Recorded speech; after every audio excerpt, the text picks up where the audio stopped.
Welcome to Unfiltered Summit Sisters. I'm Gina. And I'm Julia. We are two ride-or-die best friends who are paving the path for what true, authentic relationships look like. We're facing hardships head-on, having real, uncensored conversations, supporting each other's growth, and shining a light on true, raw healing. We are navigating the world the best we know how. Having a hell of a time doing it. Laughing every step of the way. Through the rain and sunshine. This is Canyon Culture. Okay, so this is our first episode in our Legacy series, and I am super excited about it. I know. I can't wait. So, just a little recap. This is our Legacy series where we're honoring a specific family today that has really shown up for us. Mm-hmm. So let's talk about who this family is. Will you give us a little rundown of who's in the family that we know? The family's big. It's a big family. So a lot of the kids are not ones that are part of our lives, and not that they're not great. We just don't know them. Mm-hmm. So the ones that we know are? So Grug and Shirley are the mom and dad. We should. His name is not Grug. It's true. It's Greg. I feel like I forget that sometimes. I know, right? But my son, who's 6, has called him Grug for years, and so now we all call him Grug. We all call him Grug. His name is Grug. What's my favorite is his wife, when she talks to my children, she calls him Grug. I love it. So we have Grug and Shirley, and then they have 7 kids. Mm-hmm. Everybody in Texas is like, you found a family that has more kids than you? Yes, I did. It's not hard around here. Throw a rock. Right, it's You'll true. Find them. It's true. How many? Anyway, go ahead. That's their family. What else? That is the family. They're small. Okay. All right, we have to start over. I'm like, what? Small's got a haircut recently. Georgia really needs one. What would you like me to say here? Oh my gosh. Okay. That's the whole... They live in a house that has doors and windows. Greg reinstalled the windows not that long ago. I didn't know that. I could say that. Okay. Oh my gosh. It's fine. Everything's fine. Take 2. The youngest 2 are basically adoptive children of ours. They are. They are part of our crew. Yep. And they are an incredible family who has made a lasting impact. Yeah. And so we can't wait to share all about them today. Yeah. So we have talked about this family several times already in our podcast. Shirley was a huge part of you finding your house. She was. Grug has been a huge part in my youngest's life. But their reach is not just us. So this amazing family has hosted the neighborhood socials for years. I had no idea. I have trees that block their house, and I was so isolated I had no idea. So it was a couple of summers ago that I had seen them set up all the tables, and I was like, man, they have a big family get together every week. And another neighbor was like, are you going to the ice cream social? I was like, I wasn't invited. They're like, you don't have to be. You just show up. And I was like, okay. And so I was so uncomfortable and nervous just because I hadn't been social since the divorce. Really, I wasn't comfortable being my authentic me. I knew people, but not well, even though I had lived there for 10 years. So I show up and I'm super nervous. And I just remember how warm and welcoming Greg was. Like, that was the first thing I remember. I was like, he's like, come on over. And he interacts with the kids and all of these things. Mm-hmm. At that time, my kids struggled wanting to come home after their dads, because they struggled being home, like coming off of the amount of video games, and the environment at their dad's house was really rough. Mm-hmm. And so having this ice cream party was such an amazing shift for them. So that whole, coming home on Sunday to go to ice cream party, ice cream in the summer, burn barrel in the winter, right, was a massive gift for us.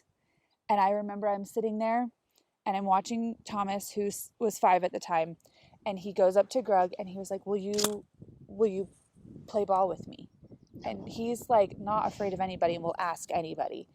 And Grug's like, yeah, and walks away from his adult conversation to play ball with my son. And that sparked this best friendship that they now have. And that just kind of was the start of it. And then I slowly started to getting to know Shirley and just realized, I was like, oh, I found my people. Like, these are my people. And so then I had, it was like, I had this relationship with this family and this community. And then you came and they welcomed you with open arms. Yeah, they did. And there was years of Marco Poloing you, going, this is what it was like at Burn Barrel and Ice Cream Party. It was so good for us. And you were nothing but so happy that we had that. And then just my insides bursting with joy that your family gets to be a part of that now. And I think that was when you lived with me before we found you a house. It was like, how are we going to find you a neighborhood like this? We've got to find you a neighborhood like this. But you guys had already been established, and God was like, I'm just going to give you this one because you're already here. So what was that like for you, kind of coming in to the neighborhood with them? That was incredible. That was such a cool experience because we were new, but at the same time we weren't, because everybody was like, oh, this is your friend from Texas. Like they knew a little too much about you. Sorry about that. They already knew me. Yeah. And so they welcomed us with open arms, and not just welcome, but Shirley and Grug do such a good job of making people feel seen and loved and wanted. They ask questions. They're engaging. It's genuinely interested in who you are, your journey, your path, and it makes you feel so seen. Yeah, they do a fabulous job with that. They do such a good job. And so we were welcomed with open arms, and immediately from the beginning, from these people that I just met, they were ready to jump in wherever we needed to be served. What needs to happen to get you here? What needs to happen to find you a house? And that just at any moment they were ready to step up and serve. They make it so it's easy to ask for help, and that's hard for us. You and I both have a hard time asking for help. It's like, I'm not on my deathbed yet. I can't ask for help, right? But they make it easy to. So when it was time to move you, it was like, well, yeah, we asked Grug, can you handle putting together a group of people to take care of the piano, right? Like, we can just hand stuff off, and that was amazing. And it was just being able to have that kind of support off of your shoulders and our shoulders is so nice. I love that. Yeah, it was incredible. And so they did so much to help with coordinating the move. If you listen to our moving episode, it was not as simple as just moving truck and house. Like, we had to unload the moving truck in a different part, at a different house, get another moving truck, reload it. And there was so many parts, the piano, and Grug and Shirley showed up for every single part of it. Yeah. With smiles on their faces, happy to be there, welcoming us, saying, we want you to be a part of this community. Yeah. And I think that is what both of us needed, and they showed up. And I think one of my favorite things is, as much as I would like to say we're special and that we're their favorites, that's how they are across the board. So the ice cream socials, like, how many people do you think are in their front yard socializing? I counted one week, Did and you? there were, if you included all of the kids and all of the adults, there were 70 plus people that came through that night. Now it's come and go. Yeah. But 70 plus people. And I sat back and just watched. And like I said, Grug and Shirley they go up to everyone and welcome them and say hi. And they are truly happy that you're there. Yeah. And Shirley does such a good job at being this quiet behind the scenes, just taking care of everything. She's such a good hostess. She is. That is not one of my gifts at all, but she's so good at it. I'm a good helper. Yeah. But no, and then she gets the cute little cups and the spoons and all of the things, and she just sets up the cutest little, I don't know. It's just, I also feel like there's like a well-oiled machine now, right? Like, we're just get it all done. But anyway, but that was the beginning. That was just the beginning. And then they let us adopt their children. So Charlie's 9, so she fits in kind of the middle of our crew, but she will play with all of the kids. She will hang out with the teenagers, and she will hang out with the little kids. So there was a day at church that Thomas was having a really hard time. And another adult told me this story, so I didn't even get to witness it. So Thomas was having a hard time, and some of the leaders were trying to calm him down, and Charlie walked by and she just walked over and put her arm around him, and he like leaned into her because she is like a sibling to him, right? And she just took care of him. And she takes care of me. I'm chopping wood, right? I'm out in front of her house chopping wood. And she gets so excited to see me after school. She comes up and gives me a hug. And then she goes in and made me dinner. I almost cried. Because like, when was the last time somebody made food for you, not because they were already making food and they're like, oh, I'll just add another egg on while I make myself food. When was the last time somebody was just like, Julia's hungry, let me just go make her food all just for her? Right. So I sat there and I almost cried, and Aww. I was like, don't do that. But that girl has a super special place in my heart. She's really, I think, in tune with the spirit, because there have been multiple times where I am having a super lonely day, and she stops by my house on the way to school. She makes her mom pull over and knock on my door to give me a note that just says, hi, I love you, or whatever. Or she'll take her parents' phone and she'll text me. So there was a day I was up in the canyon and I was talking to God, and I was just like, I'm so lonely and I'm so tired and I just want my partner. 2 seconds later, she texts me, and it's from her dad's phone. And I was like, great, the dogs are out or whatever. I was like, shoot. I open the text and she's like, hey, it's Char. And she's like, I love you. And I just started bawling. And I told her, I was like, you are an answer to prayers often. And I love that she is in tune with that. But I think she learned, like, I think she comes that way, but I think she has that from her parents. Right. And I think that is a testament to what they're doing behind closed doors. Yeah. Because anybody can fake it in public. Yeah, absolutely. Right. And kids are humbling.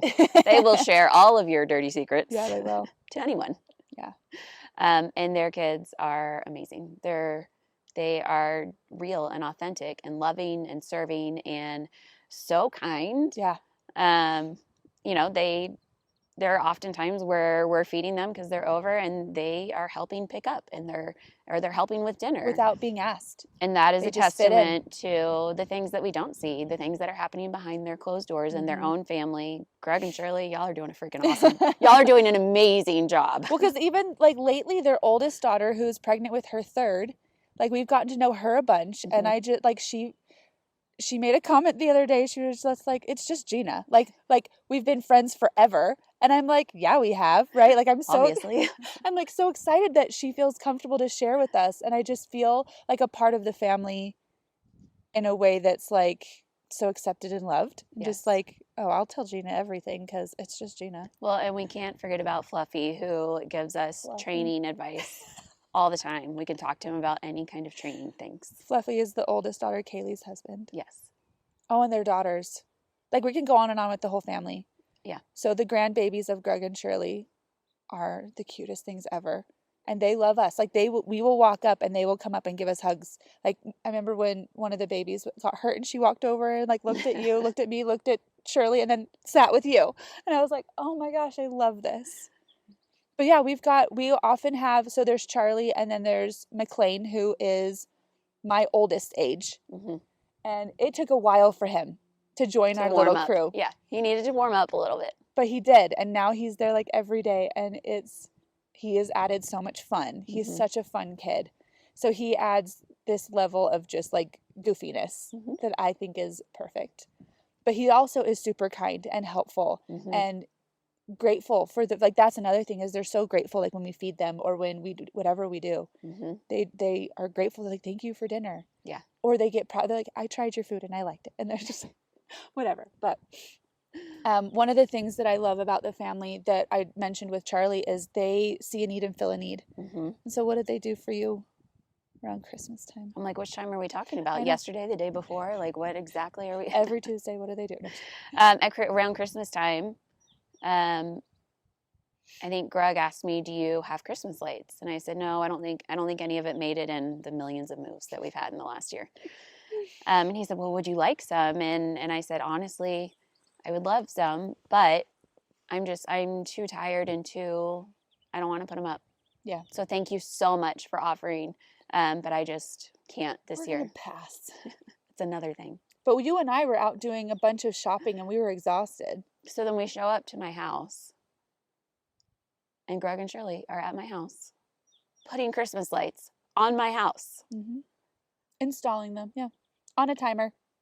We're not even there. They just show up to my house, putting Christmas lights on, which just brought my kids so much joy, brought me so much joy. I was like, you were more excited than they were. It's true, because I could see them from my bed. I could be sitting in my bed watching a Christmas movie, and I can see my Christmas lights. And I love that so much, and I really love the fact that that was not a necessity. I think a lot of times when people go to serve someone, you're thinking about necessities, which we do need, right? Yeah. Food and bills and things like that. But the fact that they took time out of their busy schedules and lives to come and do something that wasn't a necessity but would just bring us some joy, so good. So good.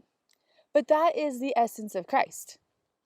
And that is some of my favorite parts of all of this, is it's giving me examples of how to show up for other people. It gives me I just feel so much of Christ's love when I watch them serve me and you and other people, and to feel accepted and loved by them.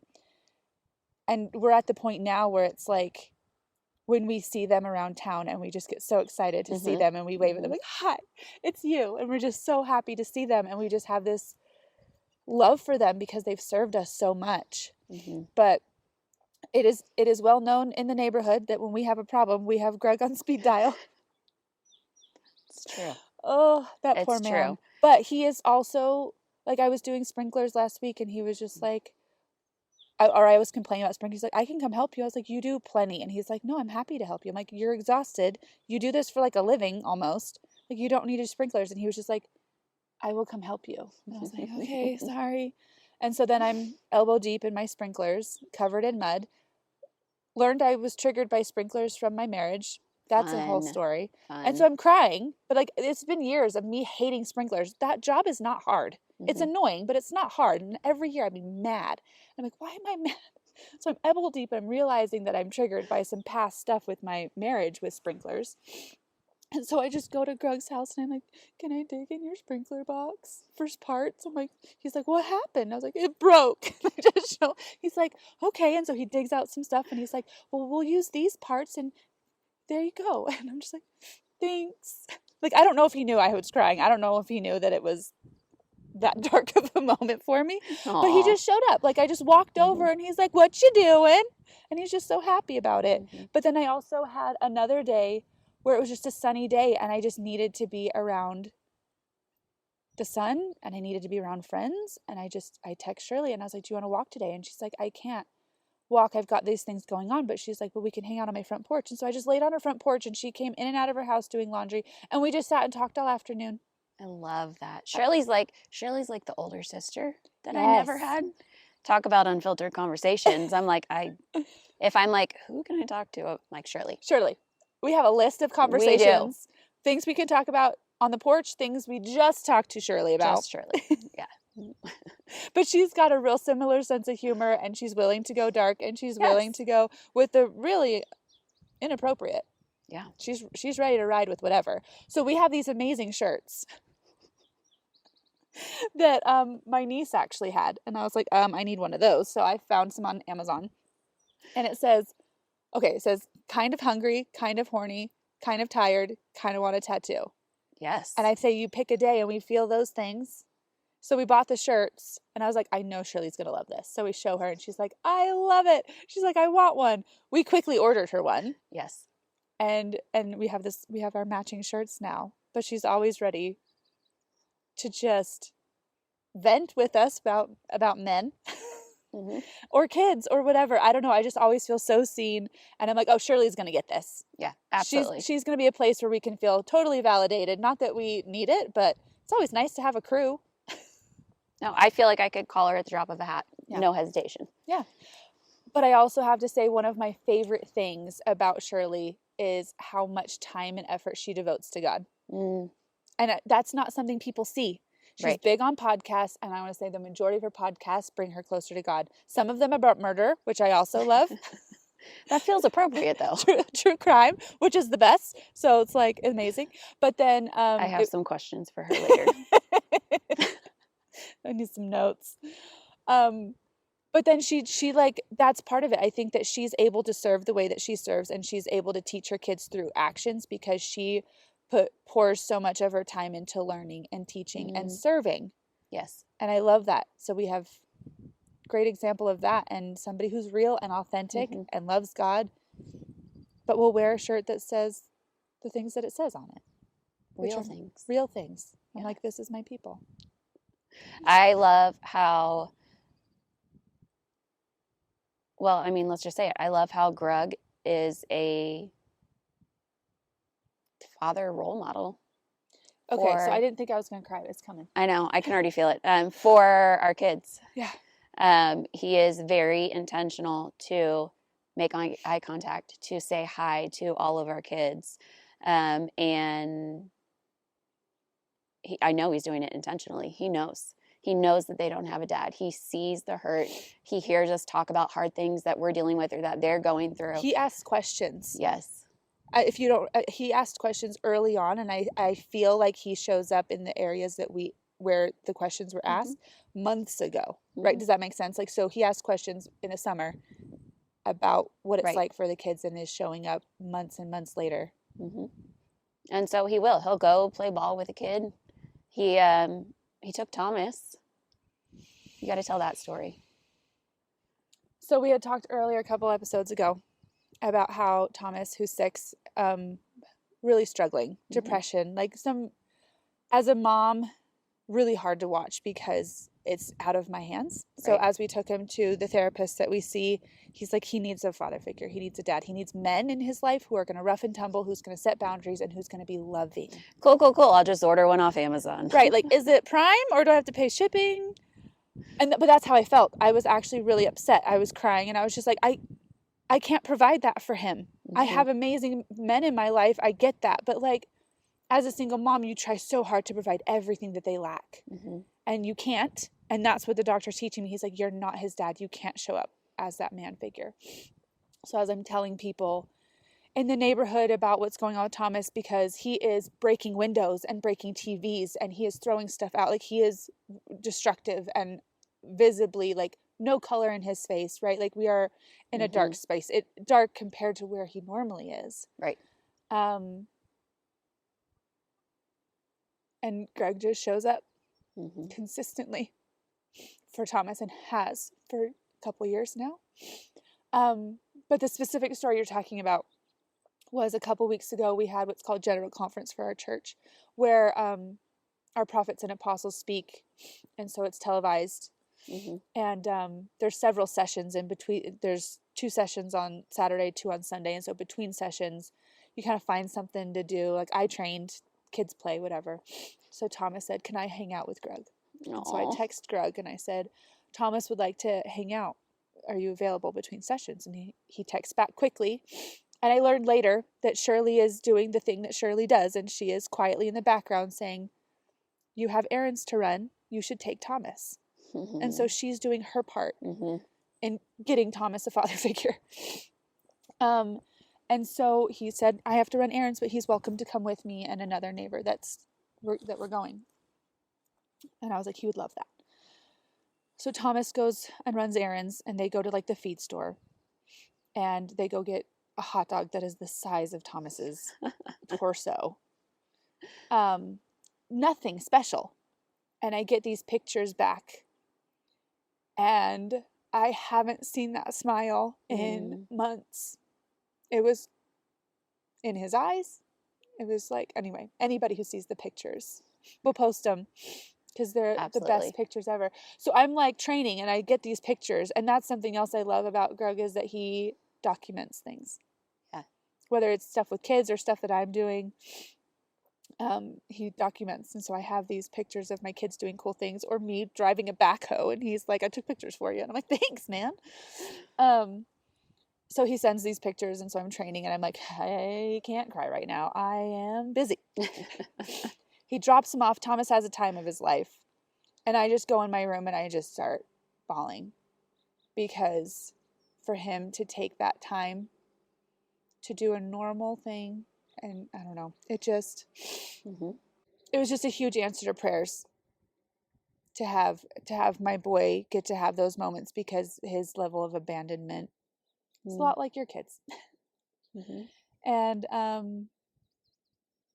anyway, so it was a really turning point, special moment. Lots of tears over the other weeks, just remembering that smile from that boy, and that man had such a huge part in it. And that's one story. That is one of so many. Yeah, there was a couple weeks ago, their youngest, Charlie, and one of my daughters, Mackenzie, went on a date with Grug to Pizza Pie Cafe in the middle of a work day. He stopped his work day to take these girls to lunch.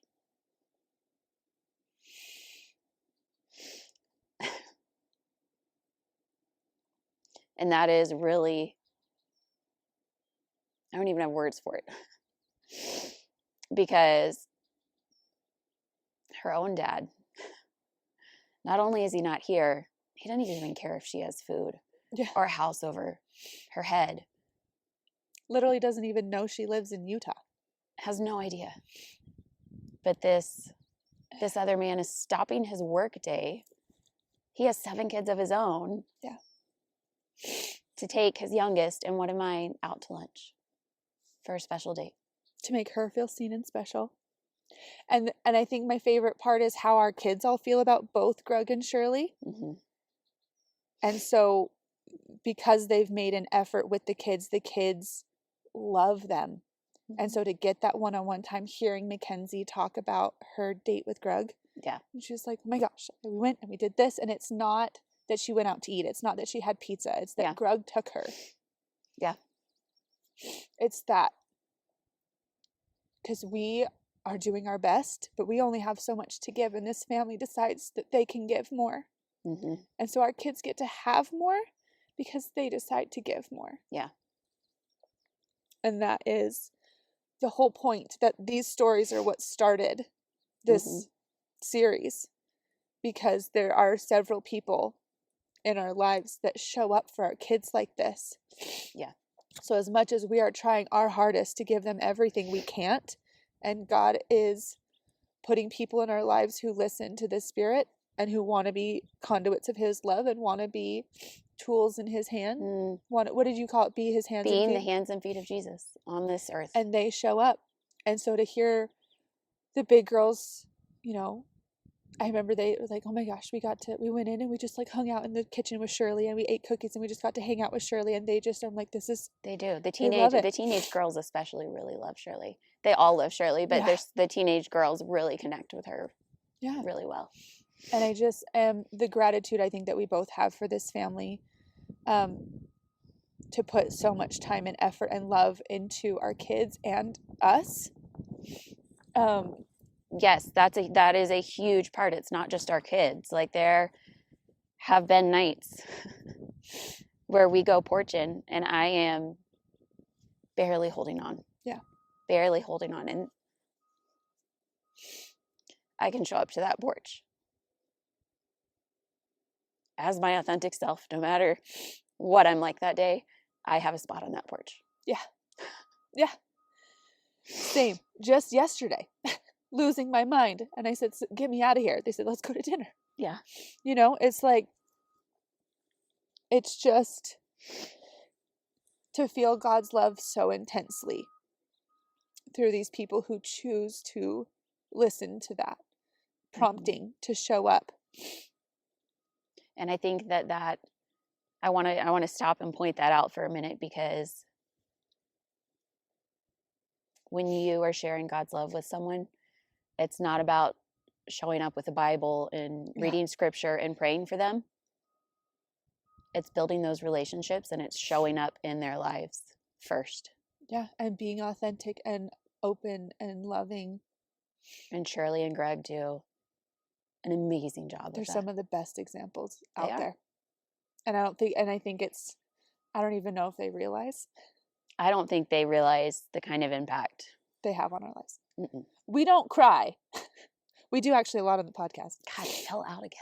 That's what she said. They will be proud that we put that joke in their episode. I guess to wrap it all up, I love that I get to experience this amount of love for people that aren't my children or my family. You know what I mean? Like, I love this opportunity to just talk about this family that I love dearly, that we laugh with, that we cry with, and like you said, I feel like we always have a place. I love learning from them. I love feeling of their love, and I love that I have known them for 12 years, and it's their turn to be in my life, and I'm so grateful that God saved them for now. I'm so glad that I get to have them in my life now, because they are perfect. They're exactly what I need, what my kids need. I had a story I wanted to share, because unfortunately, Shirley feels like Grug is not superhero. What is it? Star power. What is it? Famous. He'd be nothing without her. Well, because Grug... Behind every great man is a very powerful woman. Yes. Supporting all of his efforts. Yes. But there was a day that Thomas came up and he said, "Mommy, can I text Shirley?" And I was like, "Yeah, like, what do you want to text her about?" And he was like, "I just love her." Aww. And that's all he wanted to text. He just said, he thanked her for something. I honestly don't remember, but he was just like, "I love you." And he hugs her, and like, you know, she lets him. And I don't know, like, he sits with them at church. And as much as Grug likes to sit next to Shirley, Thomas loves being right in between them. But I say that Greg is famous because his job has him driving around town a lot, so we see him a lot, and we get so excited to see him. It's true. I love when I'm. There was a day that I came home from the gym, and I'm just sitting in my car because, you know, when you go in, the day starts. But if you sit in your car, it won't. Yeah. So I'm sitting in my car, and Greg drives by. And I, like, ridiculous. I'm like waving, like, you know, like a little kid. I'm like, "Grug, it's me, Julia, in my car, in my driveway," as if he doesn't know that. I love how you tell the story every time. Like, but that's why he knows it's you in your giant 12-passenger van in your driveway at your house. We made an effort, though. If we see Shirley in the wild, we need to. I have seen her in the wild twice. Did you lately. Get that excited? Well, one of the times, technically, I didn't see her. She saw me. Now you're famous. So, yeah.